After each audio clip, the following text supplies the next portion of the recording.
Bon, moi, j'adore regarder Nouvelle École sur Netflix. Nouvelle École, c'est quoi? C'est une série, c'est un concours, un peu, un peu télé-réalité, concours de rappeurs. On met plein de rappeurs dans le tas.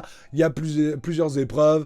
Il y a des éliminations et il y a des gagnants. Il y a un jury qui est composé d'SCH, Aya et SDM, qui sont trois rappeurs en tout cas qui font partie de la culture urbaine, parce que je pense à Aya, autant elle a une oreille musicale, elle n'a rien à prouver à tout le monde. C'est une artiste mondialement connue. Voilà, tu vois, elle a une oreille, elle sait c'est quoi la musique, elle aime la musique. Et à Zéro Lézard, certes, elle rappe pas, mais voilà, elle a rien à prouver. Et franchement, pour le coup, je trouve qu'elle est ultra bien présente. Vraiment, je pense qu'une bonne émission, c'est un bon jury avant tout, quoi. Vraiment, un bon jury, c'est stylé. Il faut avoir des bons candidats, mais le jury a une valeur sûre et ils peuvent porter véritablement un programme. Et je pense que ce nouveau jury, ainsi que les précédents, mais ce nouveau jury, SCH, Aya et SDM, porte véritablement le programme. Et autant vous dire que, je sais pas, l'influence qu'a Nouvelle École sur les carrières des artistes qui ont participé à la saison 1 et la saison 2, même s'il y a quelques mots, quelques noms qui sortent un peu du lot, tu sais, qui ont une véritable carrière. Je pense que Fresh, le gagnant de la première saison, n'est pas totalement tombé dans l'oubli. La preuve, je sais le citer, alors que j'ai très peu de culture rap. Mais je pense à des gars comme... merde, celui-là qui faisait rimer, tu sais... Paillettes Paris, Circonflexe, tu vois, celui-là qui était un peu trop vénère, Bébé Jacques. Bébé Jacques a une petite carrière. Je pense à Ben PLG qui a été éliminé saison 1. Il n'est même pas rentré dans la compétition finalement. Mais bon, après, je suis peut-être floué parce que moi, il est de Tourcoing, il me semble. Et moi, je suis du Nord, je suis lillois. Donc, fatalement, dans mon fil d'actualité, que ce soit sur n'importe quel réseau, j'entends probablement plus parler de lui parce qu'il est dans mon coin et son actualité est près de la mienne. Donc, fatalement, j'entends parler de lui.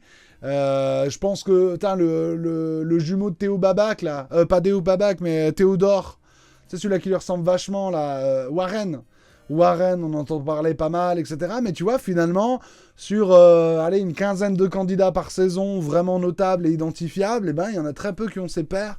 Est-ce que c'est parce que la série finalement n'est pas un si gros tremplin que ça, ou est-ce que c'est parce que les gens n'ont pas saisi bien l'opportunité, parce que par exemple Ben PLG, je pense que lui, il n'a pas participé particulièrement à l'émission, mais son petit passage, il y en a sucé tout le buzz et il a travaillé intelligemment, quoi. Donc voilà, mais je me demande véritablement, en tout cas plus que moi, je fais pas partie du rap game, je me demande véritablement quelle est, donc du coup, comment on représente Nouvelle École dans le rap game, en fait. Est-ce que c'est bien vu, pas bien vu? Est-ce que c'est une bonne émission, pas une bonne émission? Est-ce que les candidats sont stylés ou pas? J'en sais rien, je suis vraiment un footix là, vraiment du rap. J'ai bien entendu, j'écoute un peu de rap, attention, mais tristement, désolé les clichés, mais du rap de blanc, quoi. J'aime pas cette dénomination. Voilà, j'aime pas ce terme, voilà. Mais voilà, moi tu me fais écouter du Val, du Orelsan, Hippocampu, voilà, j'écoute du rap de blanc, je suis une merde. Bref, mais et fatalement, ceux qui me marquent le plus, d'ailleurs, j'ai mon petit chouchou de la saison 2, fatalement, pour ceux qui voient ce qui a des tresses. Bon, moi, celui-là avec des tresses, je trouve que c'est incroyable. D'ailleurs, on commence à avoir pas mal de ces TikTok, il sort un nouveau projet. J'ai l'impression que les gars, il est au taquet pour avoir une véritable carrière.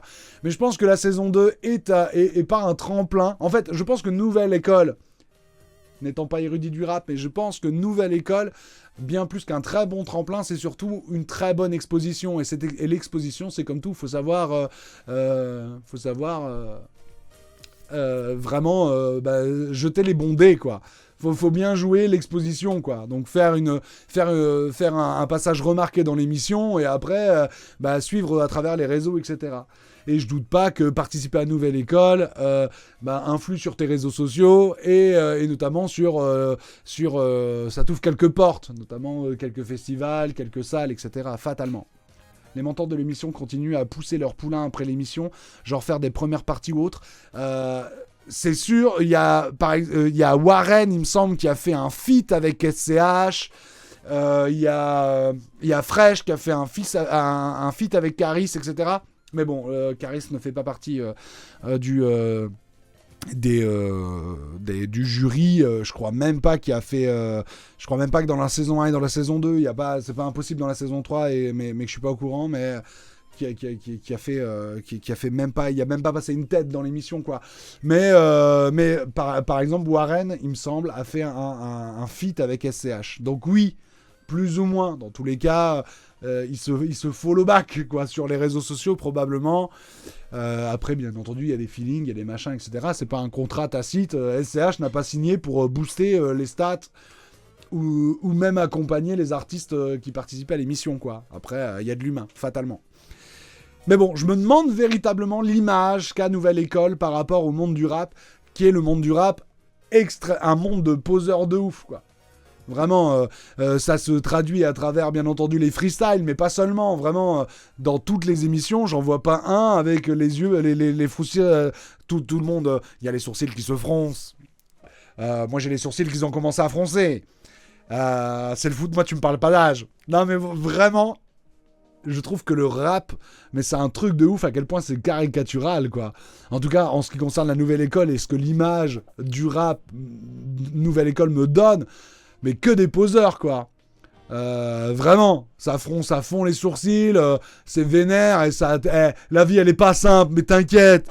Bah tu vois vraiment, c'est très caricatural et très bidon, quoi. Ils ont tous le putain de syndrome du héros où ils ont l'impression qu'ils portent toute la misère du monde et que... En fait, il y a un problème avec ce constat-là, avec le fait de poser, en tout cas le fait de prétendre. En fait, prétendre pour moi, et ça regarde que moi, mais c'est s'opposer. En fait, à partir du moment où tu me dis que ta vie, elle était pas facile, tu vois ce que je veux dire ? Je vais comparer avec la mienne, fatalement. Tu me dis, ta vie, elle était pas facile. C'est quand même dire qu'elle a été pas facile. Tu vois ce que je veux dire par rapport à la tienne. Je sais pas ce que je veux dire. Je pense que prétendre dire ma vie, elle a pas été facile, c'est quand même dire à tout le monde ma vie, elle a pas été facile, quoi. Par rapport à la tienne. Indéniablement, ça s'entend et ça se dit. Tu vois. Quand tu prétends, tu t'opposes.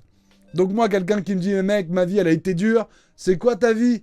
Bah mec, je vais comparer avec la mienne et je te garantis qu'elle a pas été tendre non plus, la mienne. En fait, on a tous des vies de merde et on subit tous notre existence.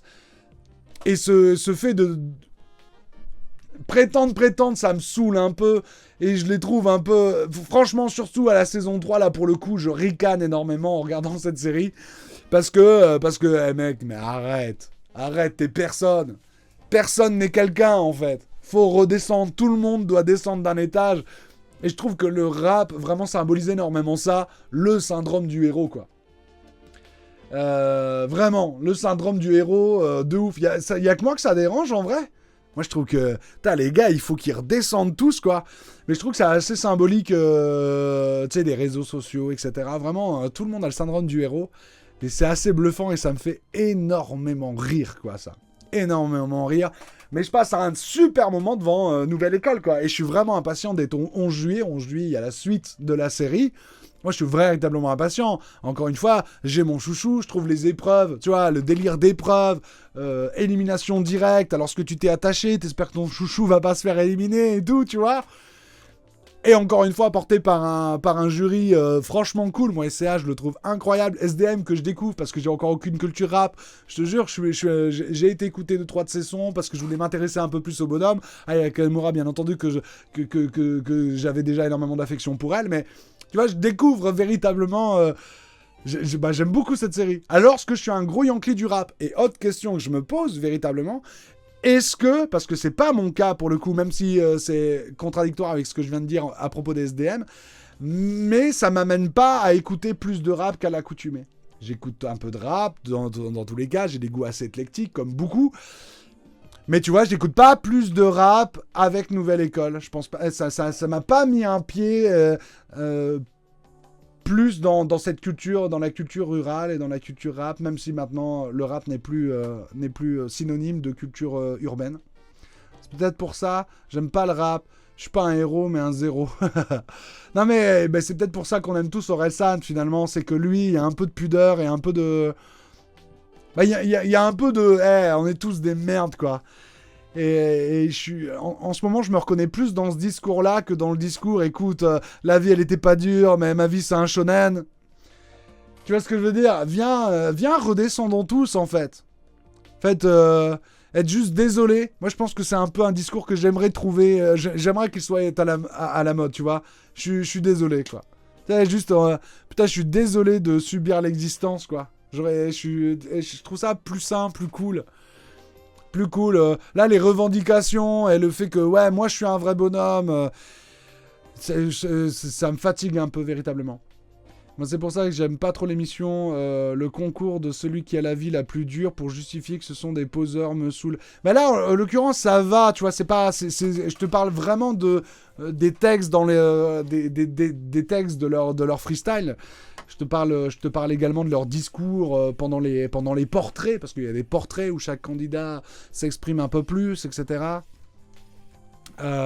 Où vraiment, putain, ça parle mal, quoi. Vraiment, ça parle mal, etc. Et il y a vraiment une leçon que j'ai appris. Et ça sera le dernier point sur cette émission que j'ai trouvé véritablement intéressante. Et pour le coup, vraiment, j'ai appris quelque chose qui va m'être utile. En fait, il y a Aya Nakamura. Et attention, je pense, pour sa défense, je pense que c'est de la maladresse. Là, il y a eu un petit manque de vocabulaire spontané. Tu vois, il y a eu un petit problème dans son discours où elle a dit, ouais, il est trop. En fait, elle a dit d'un artiste, d'un rappeur, qu'il était trop artiste pour fonctionner. Et en fait, donc, je pense que, voilà, c'est une maladresse de sa part, j'en suis sûr et certain. C'est même bâtard de Netflix de l'avoir gardé. Tu vois, où on cherche un rappeur et un artiste. Ouais, il est trop artiste celui-là. On veut plus de la soupe. Tu vois, c'est ce qu'on peut entendre à travers ces mots, mais je suis sûr que c'est de la maladresse. Mais, grosso modo, et on le dit dès la saison 1, etc., c'est on s'attache véritablement au perso. En fait, je pense véritablement que quelqu'un qui a des très bons sons, qui chante très bien, sera moins impactant que quelqu'un qui a des moins bons sons, etc., mais une personnalité de dingue. Et on le retrouve à travers l'humour, et c'est là que ça m'a appris, parce que vous n'êtes pas sans savoir que je suis humoriste. Voilà. Je veux dire, Jimo, même si c'est plus à la mode d'en parler aujourd'hui, parce qu'il y a quelques casseroles au cul, notamment avec des documents de Mediapart, etc., j'en parlerai pas plus que ça, mais Jimo a percé avec un bob sur la tête, quoi. Et tu le vois même très récemment avec des Paul Mirabel, des Julien Santini. Julien Santini est un véritable perso, au-delà d'avoir des vannes énormes, et attention, hein, même Paul Mirabel et tout ça, je te cite des très grands noms, hein, des gars qui sont très marrants et qui ont des très bons textes, mais c'est aussi, et peut-être d'abord, des personnages de ouf, quoi. Et non, je te parle vraiment d'humour, là, Sean. Et je pense qu'aujourd'hui, et c'est à là que c'est plutôt intéressant, où beaucoup d'artistes s'inquiètent de l'évolution de l'IA. Je pense qu'un gars comme Jul n'a pas du tout à s'inquiéter, quoi. Parce que Jul, au-delà de sa musique, c'est avant tout un personnage de ouf et exceptionnel, où on a tous son signe, quoi. Et je pense on est bien plus attaché avant les musiques, avant les lyrics, avant les paroles, avant les blagues, on est attaché à un personnage. Et quand tu vas voir Gad Elmaleh, tu vas pas aller voir ses meilleures blagues, tu vas aller voir Gad Elmaleh. Et donc c'est intéressant pour un artiste aujourd'hui, et je pense que ça l'a été plus ou moins toujours, mais c'est vraiment une révélation que j'ai eue à travers, et en regardant Nouvelle École, faut vraiment avoir un perso, quoi. C'est le plus important. Je pense que avoir un perso, une mélodie, une chaleur, un gimmick, tu vois, vraiment, par exemple, il y a un rappeur dans la saison 3. Franchement, le gars, il n'a pas été viré instant, mais c'est juste parce qu'il portait un foulard, quoi. Il avait mis un foulard de grand-mère, il avait mis des grosses lunettes un peu absurdes. Vraiment, tu lui enlèves ça, mais il passe pas les auditions, le gars, quoi. C'est sûr. C'est sûr qu'il passe pas les auditions, parce que vraiment, c'était juste un perso. Et je pense que les persos, aujourd'hui, passent en devant de la capacité. Même si je pense que ça peut être, et c'est probablement un talent d'être un personnage, mais je pense que le perso est devant le matériel. Voilà. C'est un constat. Qu'il soit déplorable ou non, c'est pas trop le sujet. Mais voilà. C'est ça que ça m'a appris Nouvelle École. Donc voilà. Impatient d'attendre le 11 juillet. Voilà. Dites-moi si vous aimez vraiment Nouvelle École ou s'il y a que moi qui est vraiment enthousiaste à l'idée d'avoir le 11 juillet. J'en doute pas une seconde qu'il n'y a pas que moi, hein, parce que ça fait des chiffres assez ahurissants et je doute pas une seconde qu'il y aura une saison 4. Voilà, c'était mon avis sur Nouvelle École. Je dis au revoir à YouTube. Hein. Des bisous YouTube. Viens en live, on se marre beaucoup plus. Ciao, ciao.